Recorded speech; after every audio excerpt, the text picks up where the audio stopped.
I tried Guardian Wallet app for 7 days. Here's the shocking truth. When I downloaded the Guardian Wallet app, I was curious, could this really be the secure, all-in-one crypto wallet it claims to be? 7 days later, the shocking truth is that Guardian Wallet isn't just secure, it's redefining what user control actually means in crypto. On day 1, setup was smooth.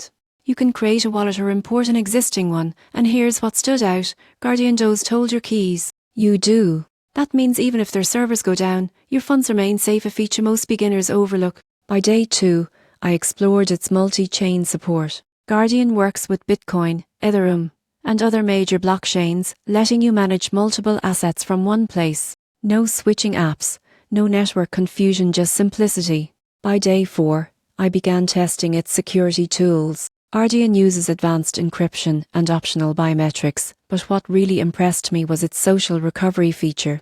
If you lose your device, trusted contacts can help restore access without exposing your keys. Most people get this wrong, but this setup balances safety and usability perfectly. On day 6, I connected Guardian Wallet to decentralized apps. The integration was seamless, and I could trade, stake, or swap tokens directly within the app.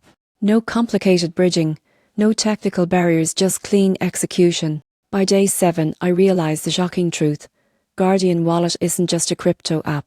It's a full ecosystem built around user trust, control, and simplicity. The design is clean, transactions are fast, and I never once worried about my asset safety. If you're tired of juggling multiple wallets or worrying about losing access, Guardian Wallet might just be the peace of mind you've been looking for. It's not hype, it's genuine innovation in the palm of your hand.